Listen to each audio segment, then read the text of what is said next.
welcome. ẹ̀yin èèyàn mi nílé ṣáà ní wípé aláàjì ṣoore ṣe ni ọ̀rọ̀ yìí mọ̀ lágbára o. Ọlọ́run ti jáde sọ̀rọ̀, ó gba ẹnu wòlíì yìí sọ̀rọ̀, ó sọ̀rọ̀ tó pọ̀. Ìgbà tẹ́mi gan gbọ́rọ̀ yẹn mo ní Ọlọ́run tó ìbàrẹ̀ Ọlọ́run o. Ṣáà ní wípé aláàjì Oriyomi Hamzat ó wá ṣoore ṣe ni àbí títẹ̀ wò. Kọ́lọ́run mọ̀mọ̀ jẹ́ á ṣe nǹkan tí Ọlọ́run fi máa bínú sí wa. Àti ìmọ̀ òtítọ́ ọ̀rọ̀ o, ṣùgbọ́n ẹ̀yin èèyàn mi nílé ẹ wá nǹkan fìdílé kẹ́ ẹ jẹ́ á jọ wọnú agbami ètò igan lọ ká lọ gbọ́ nǹkan tí wòlíì sọ, nítorí gbogbo wa là ń gbàdúrà láti gbàdúrà lọ́wọ́lọ́wọ́ báyìí pé kọ́lọ́run má jẹ́ ká ṣe elédùà, kọ́lọ́run má jẹ́ á ṣe aláwùrà, kọ́lọ́run má jẹ́ kí aláwùrà kó bínú sí wa. Ẹjẹ́ tẹ́tí bẹ̀lẹ̀ jẹ́ ẹ̀yin èèyàn mi nílé, ẹjẹ́ á lọ gbọ́ nǹkan tí wòlíì sọ. Mò ń bọ̀ náà ẹ̀yin èèyàn mi. ọ̀pọ̀ síndàyàmà káìlì. Many àwọn tí wọ́n ti wà ṣáájú rẹ̀ káìlì bò. that has come before you ni wọ́n pinnu káìlì bò. láti wá ayé ṣírí bò kúbà síndàyàmà káìlì bò. the plan to look for power, àní láti tú àṣírí ayé ṣírí bò kúbà síndàyàmà káìlì bò. to expose the secrets of this world. wọ́n kọjá lọ ṣáájú àkókò wọn síndàyàmà. They pass away before their time nítorí pé káìlì bò. wọ́n fi agbára káìlì bò. òkùnkùn dojúkọ òkùnkùn ní olówí.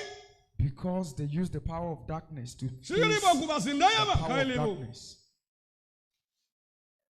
ní wọ́n ṣe bàtà mẹ́rin. In Ní òǹkà. profit, uncountable iye ọdún káìlìbò years, wọ́n pinnu káìlìbò láti mú kó o jè sí òfin ayé ní olórí. they plan to make you fall to the pit of the world. báyìí ní olórí. Thus said the Lord. Oriyomi Hamzat síndàyàmà. Oriyomi Hamzat, èmi ní ọlọ́run àwọn ọmọ ogun ní olórí. I am the God of hosts. bí bẹ́rẹ̀ ènìyàn ní sẹ́ káìlìbò If I send someone, n ó tì lẹ́yìn káìlìbò. I will surely back him up. mo rán àwọn kan ní sẹ́ káìlìbò. I sent some people. wọ́n mọ̀ mí káìlìbò. wọ́n sì mọ̀ wípé èmi ló rán wọn ní sẹ́ ní olórí. They know me and acknowledge me as the one that sent them. àwọn kan káìlìbò. wọ́n jẹ́ ohun èlò àyálò káìlìbò. Some are borrowed vessels. mo ń lò wọ́n káìlìbò. I am using them káìlìbò ṣìndàbọ̀lẹ̀kù gẹ́gẹ́ bí ohun èlò àyálò. as a borrowed vessel. mo dáwọ́ sí ní àkókò tí mo ń lò wọ́n káìlìbò.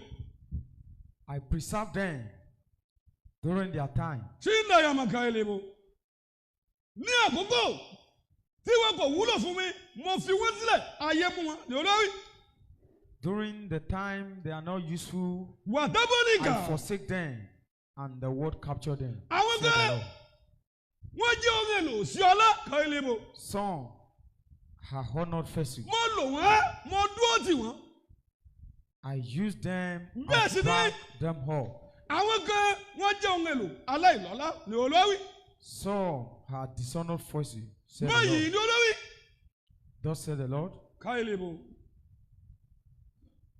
mo gba àwọn ìṣẹ̀lẹ̀ kan láàyè káìlìbò I allowed some occurrence láti mú ìfẹ́ mi ṣẹ nínú ayé rẹ ní olórí.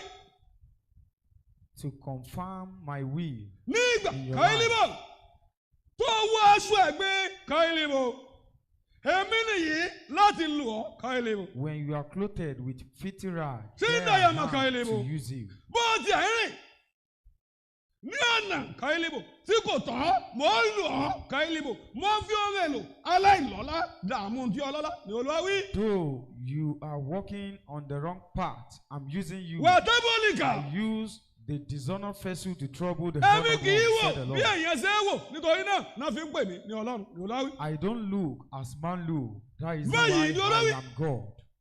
Thus said the Lord. síndàyàmà.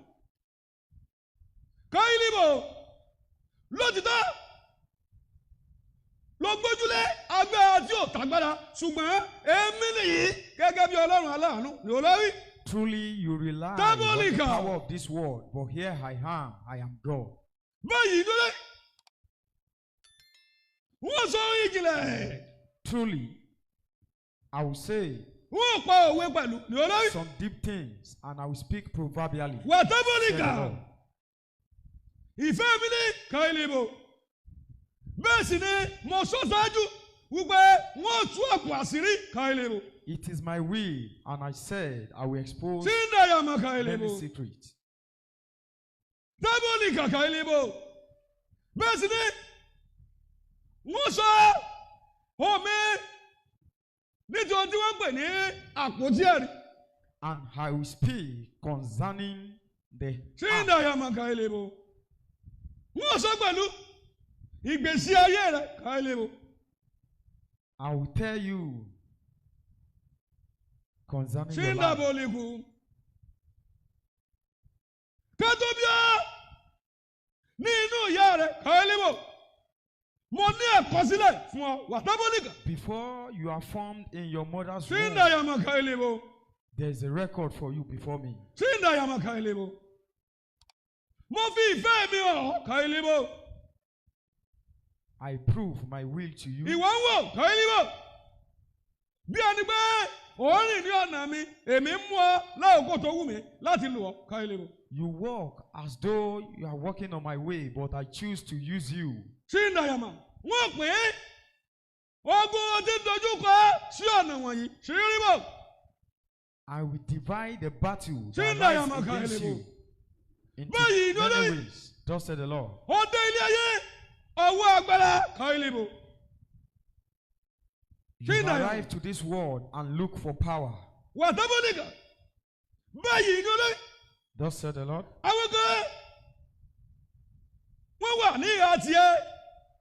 Some Wọ́n wí pé àwọn wà lẹ́yìn rẹ̀ Káílíbò. are on your side and they prove to be your Wọ́n servant. àwọn wọ̀nyí Káílíbò. These people, Mo rí àwọn èyí.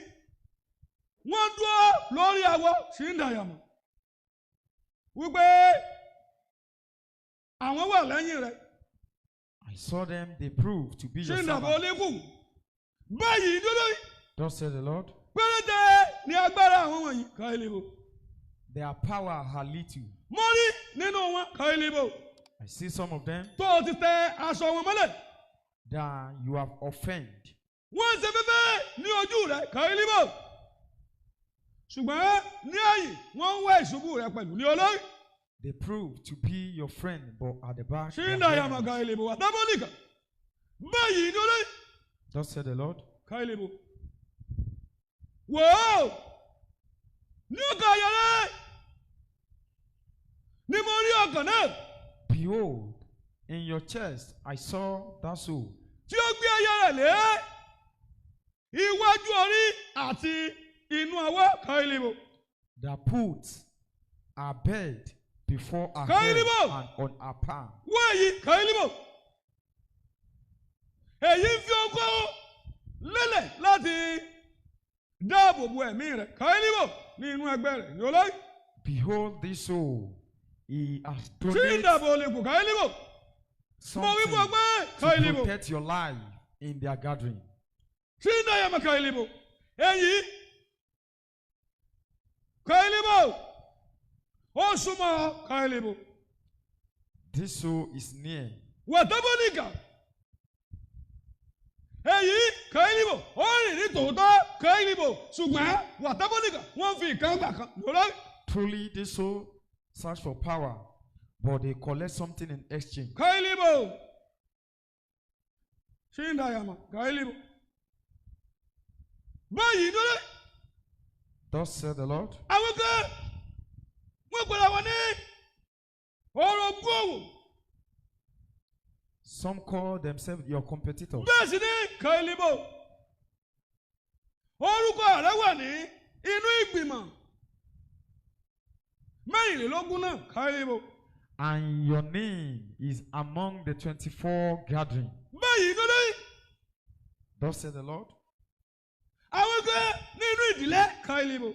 some in your family. tí ń dàbò lè kú. Báyìí ni olówí. Thus said the Lord.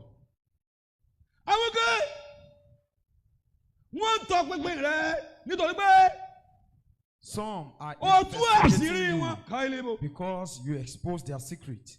Lótìtọ́ Truly, lówó wípé ó ní agbára ṣùgbọ́n báyìí ni olówí you wọ́n said wádìí you rẹ̀ are wọ́n sì strong, mọ̀ ọ́ but wọ́n mọ irú thus agbára said the tó lò. Lord. They have investigated you, they know you, and they know the kind of Wọ́n mú power ọjọ́ you are using. wọ́n ka ẹsẹ̀ bàtà mẹ́rin They count 4 feet ní òkà iye ọdún in numbers of years. tí ń dáyà máa ka ilé wọn. Wípé láàrin àkókò náà wọ́n ṣètò ọ̀pọ̀ àjálù. That within that period they plan many occurrences. Wọ́n obìnrin yìí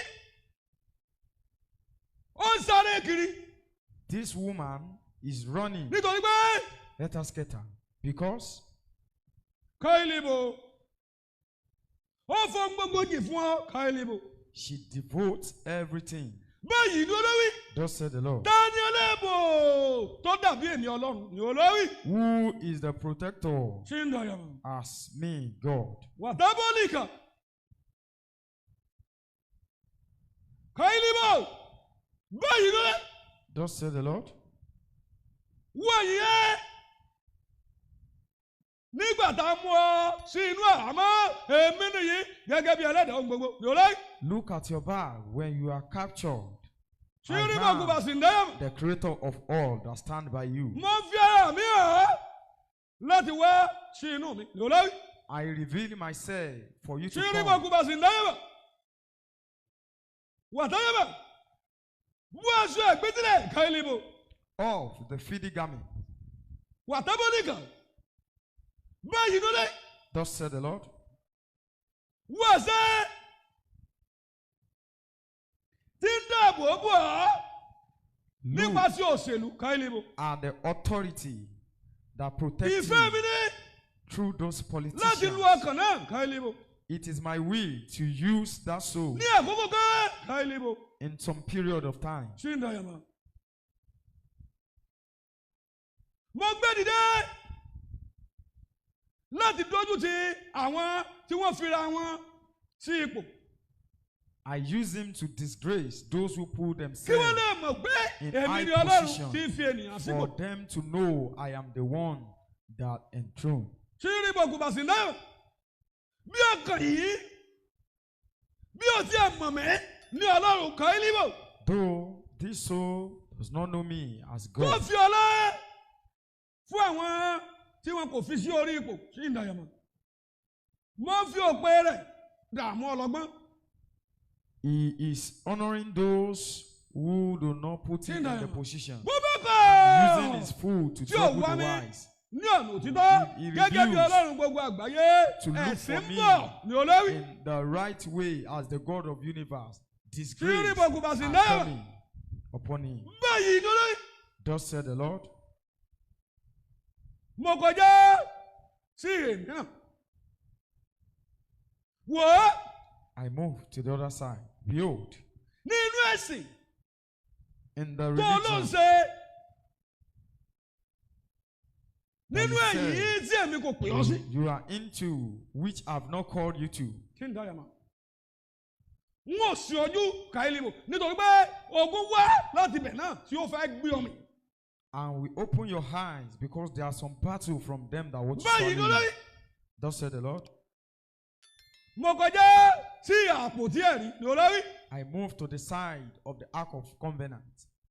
Wà sí dáyàmọ̀ Kailibo. Èmi ní Ọlọ́run orí ìjìnlẹ̀ ní olórí. I am the God of mystery. Mo wà ní ìgbà kan ní Kailibo. I have been for Mo long. kọjá ohun tí ayé lè rí ní olórí. I am beyond what human Ipá mi can pọ̀, see. agbára mi pọ̀ Kailibo. Bẹ́ẹ̀ sì I ni am great in power. òye ohun tí mo dé I am great in strength. kò yé ènì ní olórí. And man cannot Tí rí bọ̀kù comprehend máa sì ń dáyàmọ̀. my creatures. Sì ń dábọ̀ oníkù. ìrírí tí wọ́n fi ọlá mi fún èrìṣà lásán ni olówí. That is the reason why they honor the idol. Káyìlíbò sí ń dàyàmà káyìlíbò. Mo fi ara mi hàn nínú gbogbo.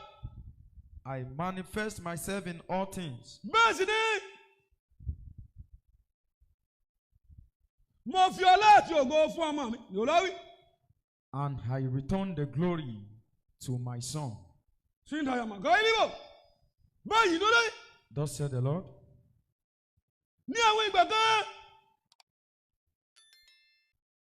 mo gbé ìwà láàyè mi sí àárín àwọn ènìyàn. Bẹ́ẹ̀ sì ni káyìlíbò. Mo gbé kó sí àpẹẹrẹ àpótí ni olówí. And sometimes I station my presence among the mankind, and I use the ark of the covenant Agbala mi, as the example of my presence. àṣẹ mi. But my power and authority Sí ń dàyàmà káyìlíbò. Ó kọjá òye àpótí ni olówí. is beyond the ark Sí ń rí bòkú bá sì ń of the dàyàmà. covenant. Wípé ní ìgbà tí mo pe ìránṣẹ́ mi sí ọ̀dọ̀ kí wọ́n kí ó lè wo òye mi. That when I called my servants home for them to behold me Látara àpótí náà káyìlíbò. through the ark of covenant. Báyìí lórí Thus said the Lord. káyìlíbò. Ní àwọn àkókò mo gbé ọlá mi kúrò ní ara àpótí ṣírìbò. In some period, I withdraw my honor from the ark Mo of fọ covenant. pé ní àkókò náà wọn kì yóò gbé àpótí kiri. I tell you, Nítorí pé I tell them then that they should not move with the ìwà ark láàyè mi bẹ of covenant anymore. ní gbogbo àgbáyé ní olórí. That my presence is all over the world. Èmi said ni the Lord. ọlọ́run ẹrù ní olórí. Wàtẹ́bọ̀lìkà. Mo ná ọ̀nà kan I make a way fún gbogbo ènìyàn láti tẹ̀lé nípasẹ̀ orúkọ náà káyìlíbò. for every creature to follow through the name. Mo gbé àwọn kan náà lọ. Wàtẹ́bọ̀lìkà. Èyí tí ń ṣe ọmọ mi káyìlíbò. I uphold a wall which is my son. Bẹ́ẹ̀ sì ni mo gbé kí ẹnikẹ́ni kó má ṣe nàwúrọ̀ àwọn mìíràn ní olórí. And I said no one should bring another Ègún ni fún wall. ẹni tí yóò gbé àwọn mìíràn dìde lẹ́yìn ọmọ mi ní olórí. Woe betide Tí ń dàyàmà anyone káyìlíbò. that will build Báyìí another ni wall olórí. except the one I've made, which is my son. Káyìlíbò sì ń Thus dàyàmà said the káyìlíbò. Lord. Àṣẹ mi ti ń bẹ nínú àpótí ìgbà náà. Èyí tí ó fẹ́ nípasẹ̀ òǹkà ọwọ́ mi. My authority that is in the ark of the whole, Ṣì ń dábò líkù. which manifests through my handwriting. Àṣẹ mi ó ń bẹ níbi gbogbo. My authority is everywhere now. Báyìí ni olórí. Thus said the Lord. Mo padà wá I come back sí ìrúbọ ohun òkùnkùn to the sacrifice tí a gbé sí inú ìjọ aláṣọ funfun káyìlíbò put in the white garment church, tí wọ́n ń pè ní àpótí mi ni olórí. called my ark, said the Lord. Wàtẹ́bọ̀lìkà. Báyìí ló dé. Thus said the Lord. Mo ti gbé ọ̀pọ̀ àwọn ẹni mi dìde láti tú àṣírí àwọn èèyàn yìí. I've uplifted my Ṣáájú mouthpiece àkókò yìí káyìlíbò. to expose their secret before this time. Mo ti ránṣẹ́ lọ síwájú. I've Wípé sent before them ọjọ́ ẹ̀sìn bọ̀ káyìlíbò. that disgrace are coming. Ṣùgbọ́n àṣírí yìí But this secret kò ṣeé tú fún àwọn tí wọn kò ní agbára nínú mi ní olórí. cannot be exposed for those who not have Ṣírí bọ̀ kú power. bá sí ń dáhùn. Ìdí nìyí tí wọ́n fi wá okùn ẹ̀mí rẹ̀ sí láti já. That is the reason why they are Báyìí ló lórí. looking for your life. Àwọn wọ̀nyí wọn kò ní ẹ̀mí ìdáríjì káyìlíbò. These people do not have Nítorí a pé forgiving spirit, ohun tí wọ́n gbé kiri yìí because kì í ṣe látọ̀dọ̀ mi. Olórí. this ark is not from me, said the Lord. Sindayama. Àpótí tí mo fún àwọn ènìyàn ní àkókò yìí. Ó ní ọmọ mi. Èyí tí ṣe Kristi. The holy ark I gave to people now is my only begotten son, which is Christ Jesus. Wọ́n àpótí yìí kàílíbò. This ark, Sindayama, kọjá ohun tẹ̀ ń rí ní olówí. Beyond what you thought. Bẹ́ẹ̀ni ló lé. Thus said the Lord. Ẹni tí ó pinlẹ̀. Àpótí yìí ní ìran Yorùbá kàílíbò. The person that established this ark of covenant Gbàgbọ́dọ̀ rẹ̀. in the tribe of Yoruba Nínú ìgbìmọ̀ òkùnkùn ní olóyè. receive his power in the gathering of darkness. Kàílíbò. Sindayama. Thus Kàílíbò. said the Lord. Bẹ́ẹ̀ sì ni ọ̀pọ̀ díẹ̀ mi sí rí bọ́kùbà Sindayama. And many demons Ní máa ń bá àpótí yìí rìn ní olówí. walk with this ark of covenant. Bẹ́ẹ̀ni ló lé. Thus said the Lord. Kò sí ẹni tí ó gbé àpótí yìí tí yóò lè bá mi jọba ní olórí. No one will take this ark and reign with me. Tani tọkàn rẹ̀ Said the fún Lord. òkùnkùn tí ní ìpín lọ́dọ̀ mi ní olórí. Who will Sí rí sell bọ́kùbà his Sindayama soul kàílíbò. to darkness and have inheritance with Bẹ́ẹ̀ni me, ló lé. said the Lord. Thus said the Wọ́n Lord. sọ fún yín sáájú pé ọgbà ìgbékalẹ̀ I've already told you that many establishments ìjọ of church ni ó ní ẹ̀sọ́pọ̀ pẹ̀lú òkùnkùn. has connection with darkness. Sindayama kàílíbò. Àṣírí kò wá pọ̀ nínú ìtẹ̀dọ́ yìí ní olórí. There are many secrets Wọ́n wá rí kàílíbò. in that church. Àwọn ẹni òkùnkùn tí ń pera wọn ní tèmi ní olórí. I see satanic agents that call themselves my Ìsọ̀kalẹ̀ servants. ó di ẹ̀mí amújẹ kàílíbò. Wọ́n yóò wá máa pera wọn ní áńgẹ́lì ìmọ́lẹ̀bí. Ṣíríbò kò bá Sindayama. The angels that suck blood will transform themselves Wọ́n to Sindayama. the angels of light. Mo rán ọmọ mi wá sí ayé ọwọ́ ń gbẹ̀bọ̀ bí kàílíbò. My child to the world, does he receive any sacrifice? Ṣíríbò kò bá Sindayama kàílíbò. Ẹ wo ìlẹ̀kọ́lẹ̀ ìjọ náà kàílíbò. Look at the establishment of this church. Àwọn ìránṣẹ́ mi tí mo ti gbé dìde ṣáájú àkókò yìí. The Ẹ wo servants gbọ́ ìlànà náà ní ọwọ́ wọn ní olórí. I've used before this time. Báyìí ní Look olórí. at them, said the Lord. Thus said the Lord. Ìwà àgbèrè àti ẹgbẹ́ Fornication. kò wọ́pọ̀ nínú ìjọ yìí. And blemish are many in this church. Àwọn wọ̀nyí wọ́n ní ìpín lọ́dọ̀ mi bí mo ní ajá ni wọ́n ní olórí. They do not have Kàílíbò any Sindayama. inheritance with me because they Wọ́n are tó mú dead nìkan before Kàílíbò me, said the Sindayama Lord. kàílíbò. Báyìí ní olórí. Thus said the Lord. Tí wọ́n bá mọ̀ mí kàílíbò.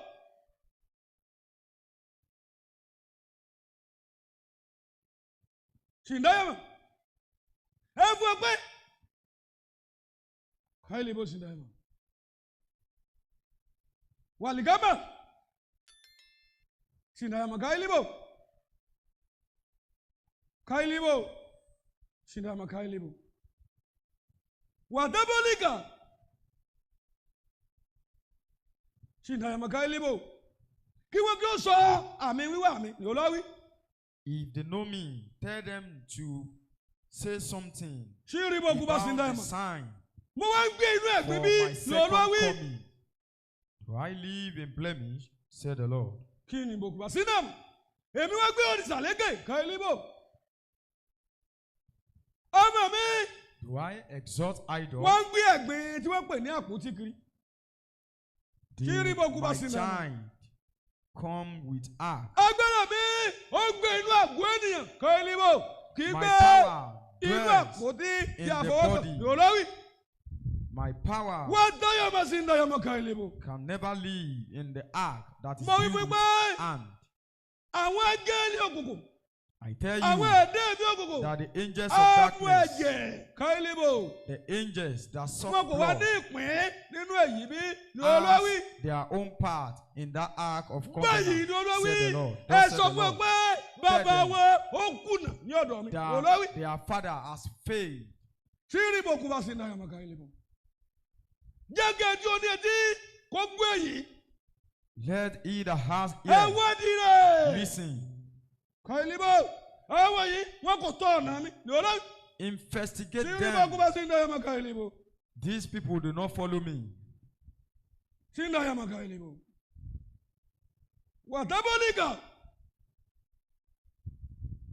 Sí náyàmà. Káyìlíbò. Ọ̀pọ̀ àṣírí. Many secrets Wà fún ọkàn yìí. Lọ́dọ̀. remain for this Ẹyin soul. mẹ́yìn bí. Abú èyí rí ìrìn àjò. Káyìlíbò. These people embark on journey. Sí náyàmà. A fi ọ̀tá rẹ̀ bú èyí pẹ̀lú. A fún un ní agbára láti mọ òye ayé. Káyìlíbò. He is empowered to know the deep things of this world. Káyìlíbò. Èyí wọ́n àbúrò Káyìlíbò. Láti darí ọ̀pọ̀ sí ọ̀nà ọ̀run àpáàdì. This man used a crooked way to lead many Ìmúlẹ̀ ní àwọn èyí. to Káyìlíbò. hellfire. They are caught. Kò sí ní ọ̀dọ̀ mi. Káyìlíbò. They are not before me, said the Lord. Sí náyàmà. Báyìí lórí. Thus said the Lord. Fún àwọn tèmi tí wọ́n rìn ní ojú ọ̀nà. For the beloved that walk on this way, Mo ti tí ọgbà sílẹ̀. Ẹ̀yà ẹ̀kú ọ̀pọ̀ èrò. I Kí have Sátánì kó tó kó wọn sí loosed ní olórí. many from their bondage. Sí náyàmà. Go now, proclaim, Báyìí lórí. and bring them to the light Ọ̀pọ̀ before àṣírí yóò Satan tú. capture them. Thus said the Lord, many secrets will expose. Báyìí lórí. Wọ́n fún aṣọyá lójú àwọn tí ó pera wọn ní tèmi. And will rend the veil Wọ́n jẹ́ kọ́mọ̀ pé from the face of those who call èmi ni themselves Ọlọ́run mine. òtítọ́. Káyìlíbò. And I will make them know that I am the true God. Káyìlíbò. Sí náyàmà Káyìlíbò.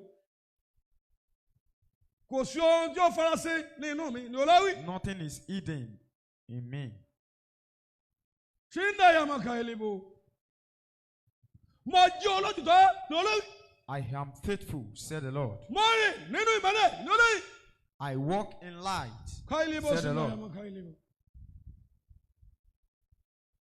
Ṣíríbò kú bá sí náyàmà Káyìlíbò. Gbogbo ẹni tí kò gba ọ̀nà náà